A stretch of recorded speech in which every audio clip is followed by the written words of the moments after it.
let's see if I can figure it out. Okay, cool.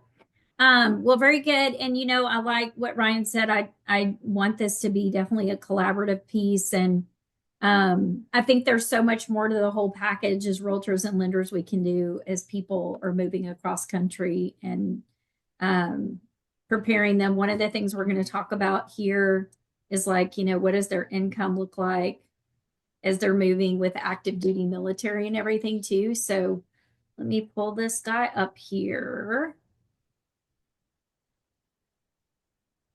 And we're going to do, okay, can you guys see my screen okay? Yep, I see it. Awesome. Okay, so basically, what I want you guys to is just to know you can jump in at any time if you have questions, because we want this to be more of a discussion, things you've run into. So feel free to jump in. I don't want to just read every slide. But basically, we're going to run through the basics of, myths and budgeting and all that. Okay. So I really love this credit slide because I know as you're talking to clients, um, a lot of times they don't know. I've run into a lot of people that have come out of bad credit situations where they maybe had a divorce situation and they're just like, I don't want to have any credit. That's okay. We can work with that. But sometimes then when we do get credit pulled, there's negatives that need to be addressed. We can help them with that. But I've also had people in the middle of the transaction, you see here, don't close any accounts or wake up your charge-offs or old collections. They wake those up by getting their credit pulled multiple times. Sometimes it's inevitable. They got to get their credit pulled to get approved. But if things pop up, we can help them. I have good people to connect them with to help them get things deleted. Not every time, but it's out there. Don't co-sign for somebody. I've had people, man, they were so excited to get approved and then they co-signed on a car payment for somebody. Now, if you co-sign and we can prove that that person you co-signed for has been making their payment for 12 months on time, then we can eliminate it from debt, but it's got to be 12 months. Make your payments on time. We know that's important. Disputing. Oh my goodness. When you talk to clients and they say they don't have good credit, which that's a lot of people, and that's okay. We love helping them.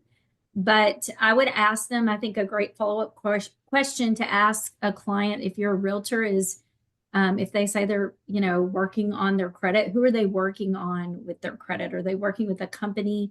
And have they been asked to dispute accounts? Because that actually can be a very negative thing in the process.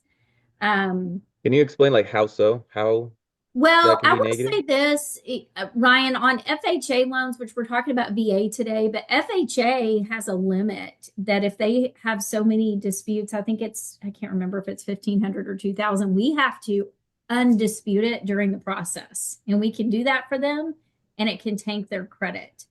But I would say on derogatory now, VH actually, for the worse, VA changed their collections rule. I think it's been a couple of years almost now, where if you have a collection, we have to count 5% of the balance. So a charge off is actually better if they can get it charged off. But just knowing disputing credit, bad credit, trade lines is like putting a band-aid on it. So it can definitely come back to haunt them. So it's better for us before they go disputing everything, their credit goes up. We need to look at what they're disputing because it could be a payment we still have to hit them for that may cause them now not to qualify. That's just not a way to fix credit. And then pay attention to your balance and limit ratios. We definitely have quick ways. Oh, opt out pre screen. I love that one at the bottom. That's something that our team is doing now. When we get an application, we're asking clients, do you mind if we opt you out so they don't get a flood of calls with bait and switch? Hey, come apply with us. We promise we'll give you XYZ. Okay, and then this slide, I really liked. This was just a simple way of as you talk to clients, I tell them, hey, it's so great. Like, let's say they're building their credit, everything's new. Go get on as an authorized user on your parent's card or somebody that loves you that'll let you be added to their card. If they have a high limit, like you can see in the bottom left-hand corner, we've got the Bank of America with a $10,000 limit and $1,000 balance. So that's actually looked at as really good. The more credit limit you have allowable, the better, your higher your score is going to go up over time. You can see on the right-hand side, if we took that one off, their credit utilization goes up to 75% because now their line of available credit is lower, but their utilization is showing much higher. So So you- so yeah, go what ahead. you want is a lower utilization, and that boosts your You want a that lower that utilization, actually makes but a high credit limit. So okay. it's a good thing if credit card companies, and they do that. People, we see inquiries on credit sometimes when people have, they're like, oh, Kohl's, we're like, what's this Kohl's? They're like, I don't know. Well, if they have had good credit, sometimes Kohl's will just bump them up. And that's a good thing. That it is because that makes a lot of sense now because I not to flex or boost or anything, but for a long time, my credit score was hovering in like high 600s, 700s, Hmm. and I have a an Amazon card that I got on because like years ago because they were offering, hey, sign up and we'll give you $200. Okay, cool. And I think it started at like a $3,000 limit, and then it boosted to like a 6,000, and then a Yeah. couple 2, 3 years ago it boosted. It's like a over $30,000 limit on there, and then my Yeah. credit score just skyrocketed. So that makes sense. Yeah. But if you go charge up 30,000 on there, it's going to make it go I down, right? No, no, no, yeah, yeah. I don't do No, you're not that. doing that. I know you're not doing that.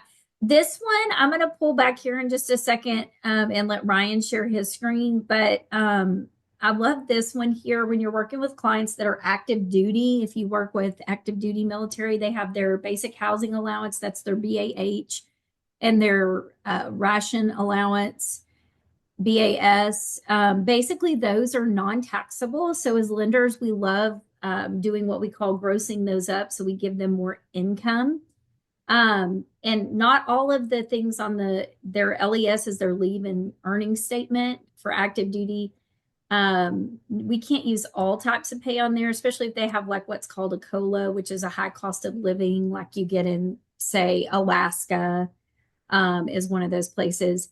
But it's important to know what are they going to get when they're moving to a new place. Ryan, do you want to let you share your screen real quick?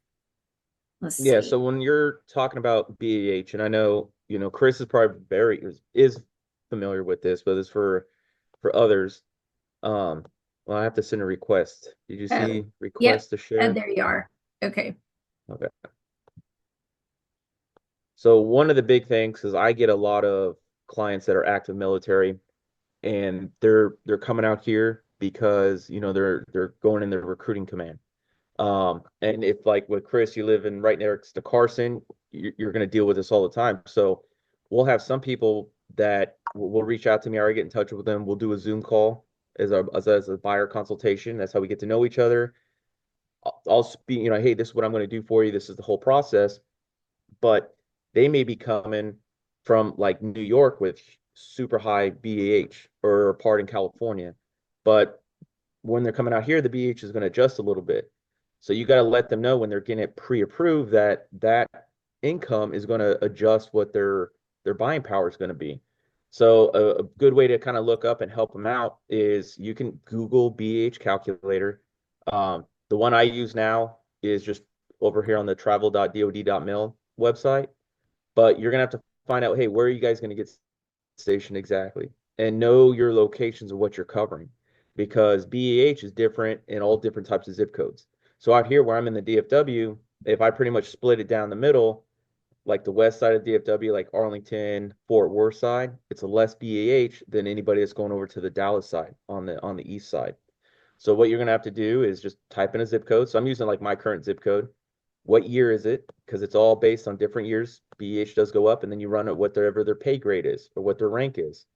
A lot of people for me that are coming out here are going to be E6s, E7s. There are some E8s, um, and then a couple E9s. But once you pull this up, you can see here it's going to be their rank. Are they single? Do they have any dependents? Are they married? They have kids? And with dependents, because that's very big, because there is going to be a difference in between each one. So out here for this year, as an E7, hey, your BAH is going to be that 2382. Where if we end up looking up something in Dallas, 2781, that's a huge difference, almost $400 difference a month and that can have an effect on how much they can afford, not just their buying power, the pre-approval amount, but what do you want your monthly payment to be? Because there Hmm. are some people that, hey, my spouse works, we got extra income coming in, so hey, our mortgage payment can even be way higher than this. There's other people that know, and I'm upfront. I'll ask them personal questions, because I need to know information so I'm best helping them out. Yeah. And some people will be like, really? You ask them like how much their debt is or what they can afford and all this other stuff. It's like, dude, this is some of the information I have to know so I can best help them out. Because if all I'm going around is like, hey, just talk to your lender, just let me know, what your payment is. Because there are some realtors that be like, oh, hey, you're pre-approved for a $450,000 house. Let's just start looking at stuff that's high. They're just trying to get that commission check. Well, there's some people we've had, I don't know how many clients, Leah, that are pre-approved for 400, 500,000, but they're buying homes that are 250 to 325, Yep. and just knowing what their circumstances are, knowing what their limits are is very important, especially when you're helping veterans out. Like really anybody, but you got to know. Now, and there's going to be a difference between if they're active military or if they're just a veteran, right? This then will then go out the window. So when Hmm. you're helping those active military, even the reserves, they don't get this. So you got to start understanding what each person is going to be, what kind of additional income that they're going to get. And keep in mind too that this, like your BAH, the BAS, which is the basic allowance for subsistence, which is, for food, all that is tax exempt or tax free. That's non-taxable income. Also, when you're helping recruiters, like for me, they get what's called SDAP, special duty pay, and that's an increase, and that kind of helps out. So if you're helping somebody like this here in that kind of environment that has all these additional pay coming in, and they're going to get ready to maybe leave that duty station or that, get like for the people I help here for recruiting, they're getting out of recruiting command, they're going right back to what we call the line. They're going to the regular army. Certain things are going to fall off. So if you're trying to help them, get them in touch with somebody, if you're referring them out, or like me, Fort Cavazos is not too far from here. I have no problem. Cool, you're getting out of USAREC and you're going to Fort Cavazos, you're going to try to buy down there. Hey, I can help you out. But I know a lot of their income is changing. So it's important to understand your clients and really get to know them and understand if you're going to focus more into the VA or helping military or even veterans, reserves, whatever, you got to understand their circumstances and make sure that you're there to help them out. All right. Is anybody have questions on that or you want to add in on anything to share with experiences with helping this or anything I made like Chris, if you got anything that I might have missed or you want to elaborate on, feel free to tune in. Yeah, I just want to snowball, man, and just kind of reaffirm what you just said because I just got through working with a client, right? And I already know, but this is just the latest transaction. I had a client coming from what is it, Fort Bliss, Oh Hmm. yeah, El where, Paso. where the BAH is not so good, It's pretty low. and then they're on orders to come up here to Colorado Springs, where everything is just blowing up. Name it, the prices increased, you know, two, threefold. What the service members, and he's a young guy. He's got, you know what I mean. I just found out after the after the fact that he had two young kids. Um, but basically, what you need to know is the BAH rate, right? So as they're sifting through all the properties and stuff that you're sending them, and they got these visions of grandeur.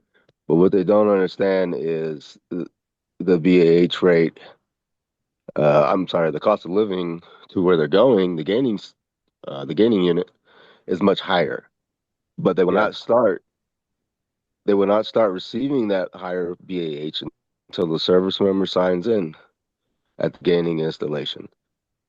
And that's going to affect like down payment and gift funds and stuff like that because a lot of them were waiting for that. Um, Basically, the travel incentive that the Army gives them for good funds, and not to But mention the difference in the BH.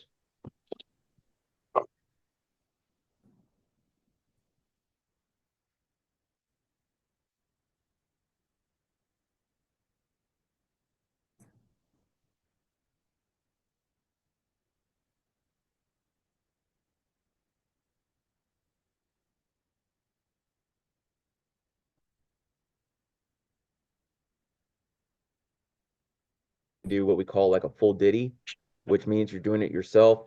They'll allot you X amount. You get a government travel card, and I did it. I went over to the U-Haul, rented a trailer, loaded it up. But I did it. It's called a partial ditty. So I did part of it myself, and then had household goods come and pick up the rest of my stuff. And me and Leah actually just helped a young family. Trying to think, it was during the summer is when they got the house, but they had no funds, no reserves for earnest money, inspection. So we literally had to wait Mhm. for him to get what's his dislocation allowance, his DLA. And when he got that amount, that we allowed to help him out. And then on the flip side of that, it's now his closing costs. Because even with the VA loan, it's not just 0% down. Give me a second. My dog's trying to come up here and start playing. Um, but I kind of lost my train of thought. Oh, like for the closing costs. So with the VA loan, yes, it's zero money down, but some people got to realize there's still closing costs involved, and about how to negotiate the getting seller credits. Because you may have to go look at 30, 40 different houses with these individuals that they are special cases, which to me is no problem. I'm ready to rock and roll. Uh, but like for that young man and his family, I submitted like three different offers on different homes to get the right offer in the right circumstance. So he got the closing costs needed to where he went from people telling him he probably couldn't buy a house to him working with me and Leah, and he got the house and he actually got a little bit money back at closing. So Mhm. you really got to understand your clients and what their needs are and their requirements. Some are special cases, and then sometimes you get people that are like, I got all this money in the world, everything's ready to go, and it's an easier transaction, I get, for them. But it really comes down to understanding and knowing what your clients needs, wants, and their ability really is on purchasing their house. But you can see too, one thing before I turn it back over to Leah is I kind of pulled this from different years. So every year BAH does, for the most part, it will go up. So, but I'm going to show an example. So this was in 2021. Um, like say a staff sergeant, this is what their BAH range was. It was 1821. But in the same year, if they got promoted to E7, it just bumps up a little bit because every pay rate is a little different. It's not going to be huge amounts. It's not like going to go up $500. Goes up a little bit. But you can see here in 2022, it went up again to over 2,000. But then here in 2023, look how it jumped to 24, 27. That's their BEH range. But then in 2024, it goes down. It actually dipped to 2382. It's important to understand though, if you have a client, if they're locked in right here in 2023, that's their BEH. Each year, if it goes up, their money will go up, their income. Now, in this circumstance where it went down, they will actually stay locked in at that previous high rate. They don't go down with it. They'll stay locked in. The only time it would change and go down is if there's a change in dependency status, like if they get a divorce. Then they're going to go to the single rate and they'll be locked in. And if they ever get remarried, they'll just go to what that current with dependent rate is. Does that make sense to anybody, or if I lost anybody? So That's good. don't be saying, oh, hey, BEH goes up every single year, because there are sometimes it goes down, but if they're there previously, they're going to stay at that higher rate. But anybody incoming in, is going to go to what that current rate is. And if it's the lower one, it's going to be the lower one. But here, I'll turn it back over to you, Leah. Yeah, no, that's good, Ryan. That's really good stuff. I was going to say, because sometimes too, we're waiting on like a promotion or something, and we can use that. I mean, those are all those good questions to ask because it might mean the difference of them qualifying for what they need. Also, Chris, you mentioned kids. I think that's such an important question to ask too, because VA is the one loan that we have a residual income guideline. So we're gonna, for qualifying purpose, there's a chart we go by. We want to know, do you pay childcare? How much per month? So that's not a question that comes up if the loan officer doesn't ask it until they go under contract. And then we're going to see it on the bank statement. Hey, you're paying $1,000 a month in childcare. That's a liability, as if you had a car payment that's $1,000 a month. So we just have to prepare for things like that. But that was an important one. I like that you said that. Okay. Hopefully. Yeah, you got to go Oh, back go to ahead. your. Wait, Huh? your slide isn't showing. It go in. I think it reverted to Okay, the I'm other going one. back in. Hold on. There it is. Did I flake out for a minute? Well, it was just the slides weren't up. It was just the desktop. Okay. Hold on. Let's do, where'd my slides go? I'm gonna, here we go. Can y'all see it now? Yeah. Okay. Okay, so budgeting, there's basically, this was saying if you really want to dig in with budget with your clients, you can. Some realtors do. You might want to use Google a sheet and do that. Um, Basically this slide, there's all these myths about the VA loan. You can only use it one time. I can't tell you how many people and many of Ryan's clients that have never used it. Now he has a lot of active duty clients that use it, which I love, but I work with a lot of veteran clients that have never used it and they think they're saving it up.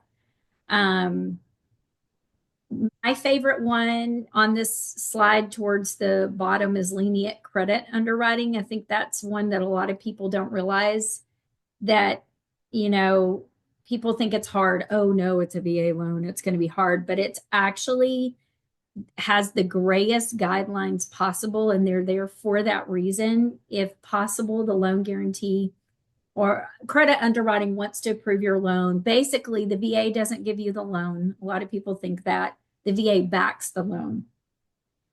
And by backing the loan, like if you default on the loan, the lender's still going to get a 25% payback. So that's why people in the lending world like VA loans because they're secure. But the VA does help us. The loan guarantee department does help us if we have a credit underwriting question. We can get them to come back and, put it in verbiage for us. Yes, we feel like this is an acceptable letter of explanation. Then we can validate that from the loan guarantee to our underwriters at our mortgage companies and help them so that we can get things through underwriting that you can't do on conventional FHA loans. So I've had a lot of success with that when I'll say, oh, no big deal, it's a VA loan. Let's see what we can do. Credit score requirement. VA has no credit limit. People hear that, and that is in fact true, but lenders all have what are called overlays. And ours is 580. Our minimum is 580 at Movement Mortgage. There's some lenders that go down to 500. Typically, if you're at 500, can't be any lates in the last 12 months, any trade loans on their credit report. They're harder to get done, but we can definitely do to 580. And then there are lenders out there that'll go lower. Property types, anything up to a single family, 1 to 4. You can do a 4-unit property, condos, mobile homes. A lot of people think VA doesn't allow mobile homes. They do. So really, it can be used in multiple ways. Ryan didn't like this slide here where it says the seller has to pay my closing costs, but let me explain that.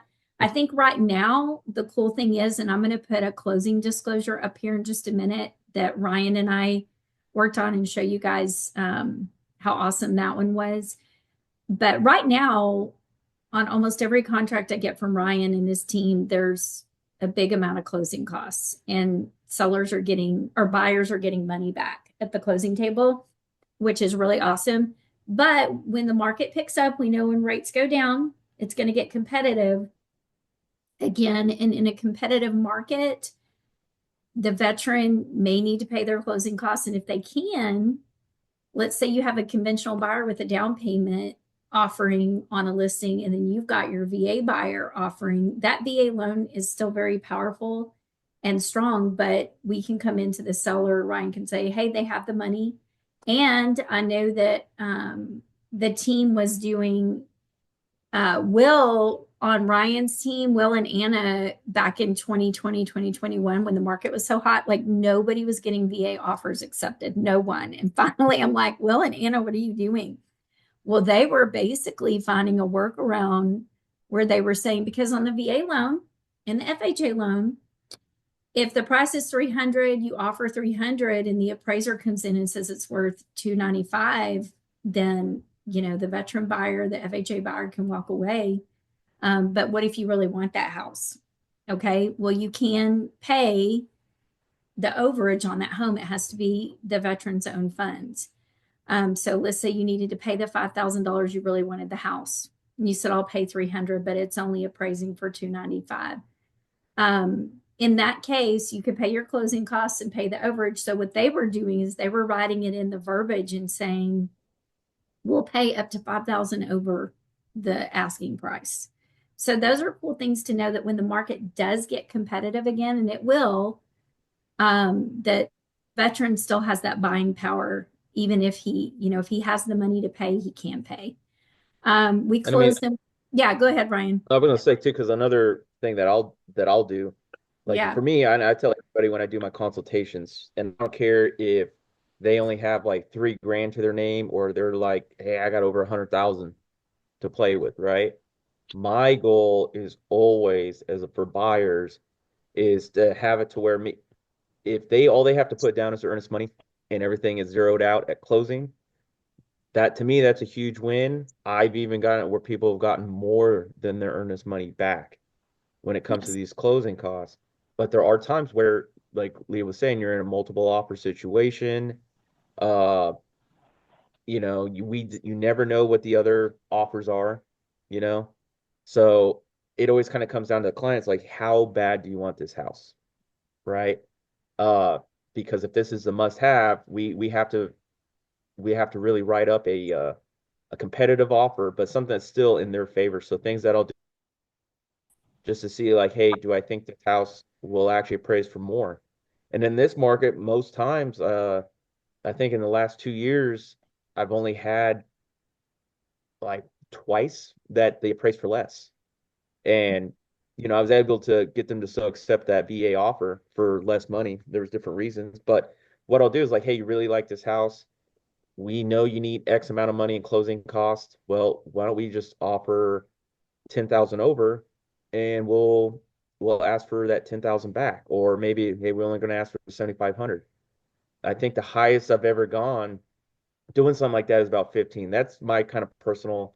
I don't like going higher than about 15, especially if it's going to appraise. Um, but that's one thing you can do is raise it up a little bit. I had one client, we ended up raising, actually, I think because at the end of it, the house did appraise for a lot higher after we had already offered that 15. And it was a different lender. It wasn't Leah. It was a lender that the client picked himself, and that guy came back like a week before closing. Say, hey, the house appraised for an extra 6,000 higher, but that buyer, he actually needs that closing cost. So can we raise it up again? And I think at the end of it, we probably raised the price like 20 grand just to get this buyer about 18,000 or more back. Or maybe, or at the end of it, maybe it was 25 and he got 20 grand back in closing. It was something like that. It was a little crazy, but the buyer was happy about it. It worked out. Um, but that's something, yeah, you can do to help try to alleviate these closing costs for these veterans, especially if they don't have the reserves to pay those closing costs. Hey guys, Right. I have a question real Yeah. Yeah. quick. Hey, this is Chris again. I ran across something yesterday too. In relation to this situation where you have an FHA interest, and then you have a veteran trying to use the VA assistance. Now, when a service member gets out, he has up to 1 year of SGLI coverage, service member group life insurance. Could you use, if you had let's say that the house is like, I don't know, 350, right? And the service member still has coverage under the SGLI.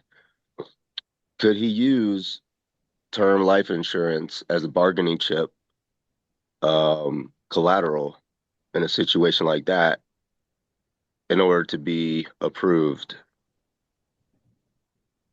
That's a good question. I will say life insurance, unless it's like liquidated, is not looked at in the lending as an asset. I have somebody that just told me they have that. It was actually a veteran this week.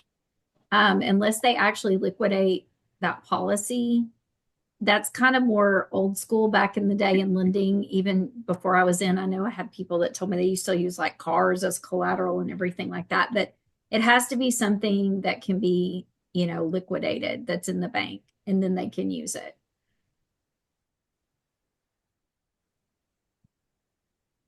But anyway, I'm sorry, I Yeah, didn't catch the last part. you kind of froze oh, there. did I freeze? Oh, okay, sorry. I was just saying it Yeah. has to be liquid to be used. Like, so if they cash in a policy and put it in the bank, then yay, yes. But if it's not liquidated, it's a no from the lending perspective. I guess that was an open-ended kind of statement for the group. Yeah, and it has to be term versus whole life, obviously. You know what I mean? Because that term allows you to liquidate. Yeah, yeah. And people do liquidate. You're right. It's just we're gonna say, okay, go ahead and liquidate, and then we can use it as an asset. So I wanted to show you guys this is a closing disclosure that Ryan and I had. This guy bought for 284. This was back in May, I think.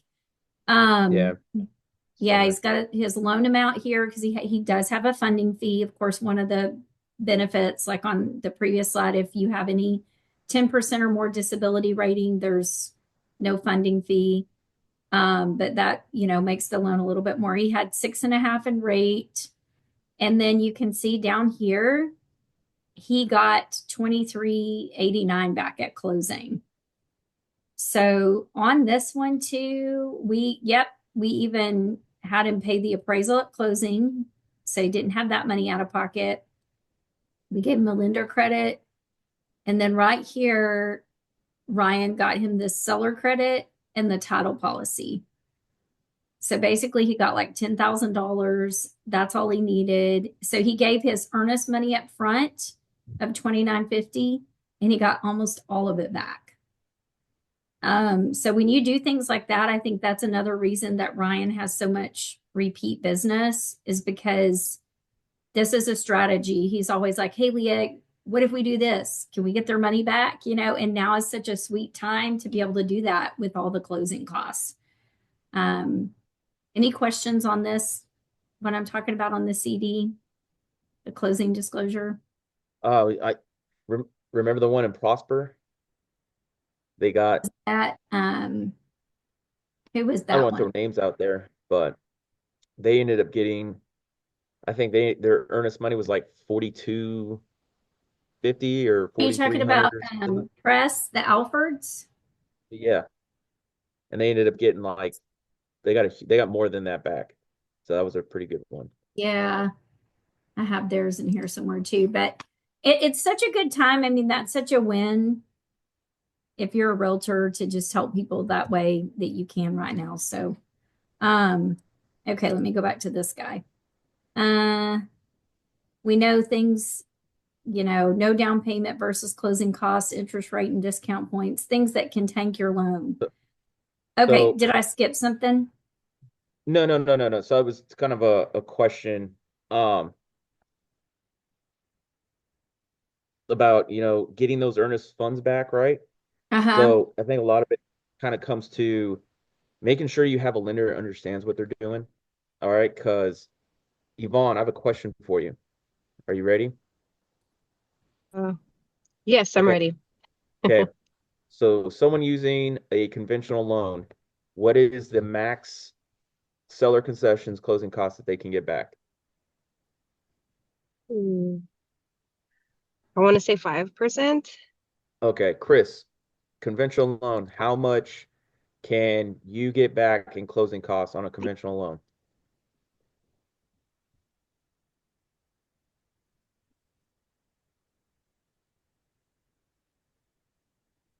Anybody or anybody else? Nyoka? Sorry, wrong button. You stumped the Okay. chump, Ryan.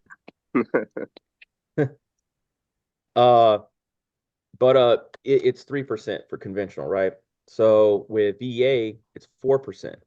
So one thing that I just kind of went into it with a different lender for new construction this week was the builder was offering, hey, you're going to where the builder incentive was if with the preferred lender, they get up to 6% closing costs, right? So this lender was trying to do his little thing. He's like, oh, well, we can only use 4. That other 2% is going to go bye-bye, right? Um, so I had to tell him, like, no, dude, you can actually utilize that other 2% to get allocated towards like a rate buy down. You can even use it to pay off a loan because that on that CD also that we just went over with Leah, that young man also got a credit card paid off with some of those closing Oh, that's costs that right. came. He sure did. Yeah.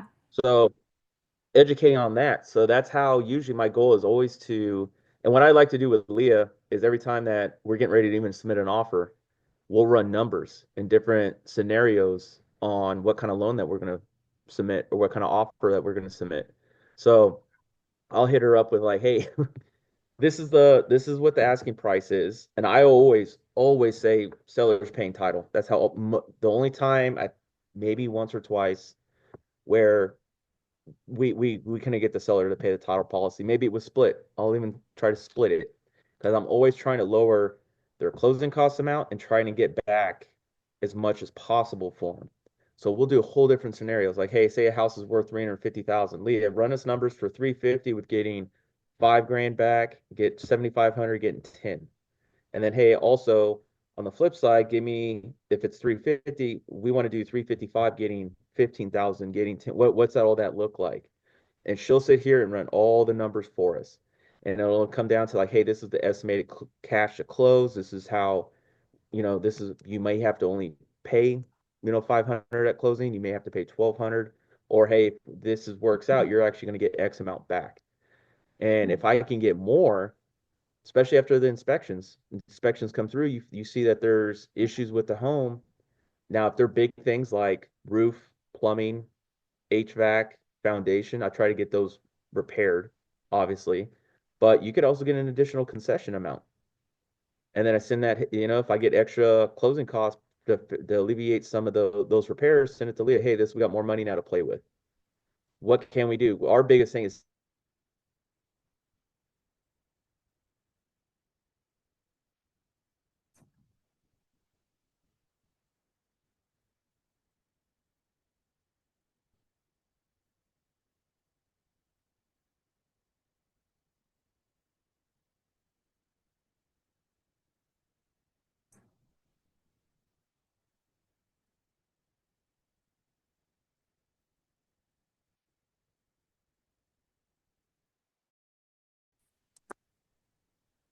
all right, you back? Yes. I'm sitting in the dead zone here. Sorry, guys.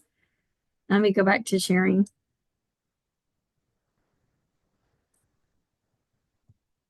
Okay. Um, can y'all see my screen again? Yes. Okay. Things that can take your loan. Basically, like Ryan was saying, no down payment versus closing costs, knowing they still need money. These are the things different properties, pre-qual versus pre-approval, doing all the hard work up front, making sure we see pay stubs, BAH, all that good stuff. And their certificate of eligibility at the bottom there. That's something if you do have a client that is, I think it's frozen. If you do have a client that um, needs help getting their certificate of eligibility, that's something we can do too. Okay, I think I went back too many. No, it didn't. Okay, one thing I want to talk about here, I'm going to pilfer through pretty quickly because we only have 10 minutes left. But you see here, like number 5 says you might need a possible down payment on a second or third purchase, but I've had VA clients with as many as three VA loans out that had zero down payment, depending on where they're moving to. I like this bottom one that says, how does your realtor help researching rental and real estate markets? I know Ryan's really good at that. He talks about home appreciation. You know, when he goes in, he's talking about how long are you going to, you're PCSing here? How long are you going to be here? Should you buy or sell? I know he's really good at helping build wealth through real estate. So that's the thing too about the VA loan. I'll sometimes get calls. They'll say, hey, can we use the VA loan to buy like investment? You can't, but you essentially can. The loophole is, hey, I'm going to go buy it. I'm going to live in it. VA likes you to live in it for a year. If for whatever reason, you know, your duty station changes or life changes and you need to move, as long as it makes sense, you can. I liked this example. I wanted to just show y'all this one. This one is from Ohio, not Texas, but um, you can, you know, buy a duplex with VA or up to a quad. This example was someone, this was in one of my lending groups. They had someone that purchased a duplex for 318 in 2021. There's their total mortgage back when mortgage rates were lower than they are now. um, so back people that have those properties from back in 2021, 2020, you know, they can make a killing on the rent. Now it's a little harder, but property fully rented out 2,200 on each side, so 4,400 a month, and they're making a profit.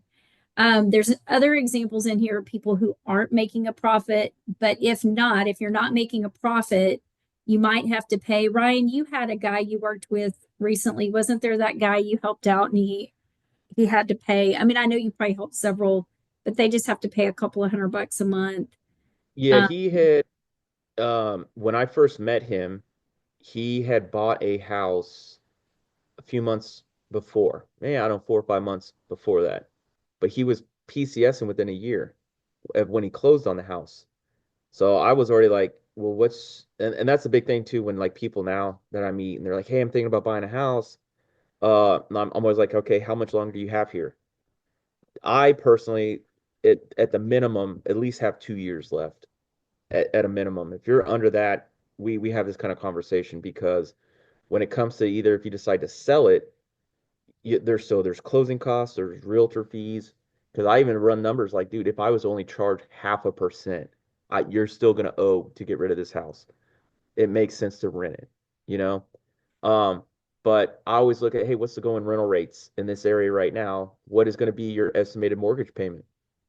And we make that sense. Because even rentals, they usually go up on average, I would say like $100 a year. That's why they do 12 months leases.